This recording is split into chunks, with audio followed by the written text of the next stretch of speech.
Here's why you shouldn't buy any Procreate brushes when you first start using this app. Hi everyone, welcome to my channel. I am OG. Before we begin, please give this video a like and don't forget to subscribe, it helps me a lot. So this video is for the beginner and new users of Procreate. I am sure there are tons of great brushes out there, but there's no need to spend your hard-earned cash on those just yet if you are new to this app. So I use only default brushes that come with this app, and I don't intend to spend my money on anything that I may or may not use. Hit the brushes. You can look at all the brushes that are inside of this app. You've got a ton of brushes to go through. You got a 6B pencil, HB pencil, a technical pencil. The inking brushes are my favorite personally. You got marker, you've got dry ink, studio, ink bleed. In drawing, you also have a ton of brushes in there. If you are into like type and all that, you have plenty of brushes for calligraphy as well. You've got painting, you got oil paints, you've got turpentine, gouache, fresco, watercolor. Watercolor is one that I'd like to learn more about myself. Here's artistic brushes.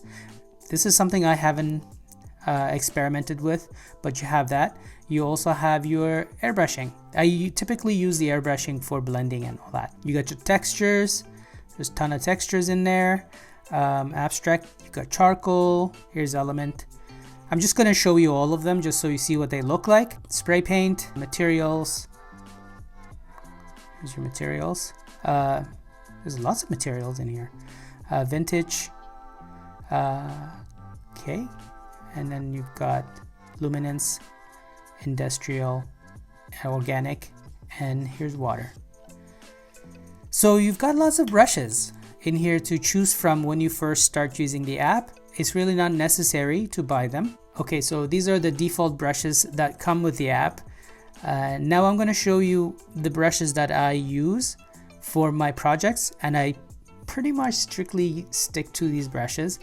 And now I modify them here and there. If you get really good at using these default brushes, eventually you can just make your own brushes. Why would you not? So the brushes that I usually stick to in sketching, I think peppermint brush is the most realistic brush and it's more natural to draw with.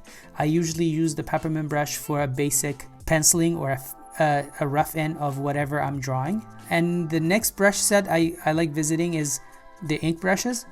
Now there's several brushes in the ink brushes that I like using. I love my favorite brush is the ink bleed. I love using that. So often I will use it for outlining and all that. Sometimes I'll also use the technical pen and sometimes I'll use the studio pen.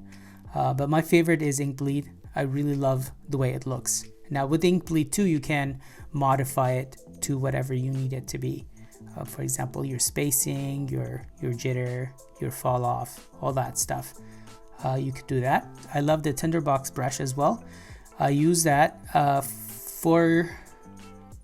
usually for fill, or because it's got a pattern in it. I think it looks really nice, especially for like a detail finish. Like if I do use Baskerville for fill, and I'll use tinderbox to do a overlay on top, let's say another layer of color on top of the base color. I find tinderbox works really well with that. And then for blending, I will visit their airbrushes, and I usually will stick with like a soft brush to blend my colors together, and it seems to work really well for me. Okay guys, so I hope this video was helpful. Don't forget to subscribe and like this video so you don't miss my future videos. I will be making more videos on the default brushes in this app, and I'll get into more details of how to tweak and modify these brushes to suit your individual needs for your projects. Thank you for watching, and I will see you in the next one.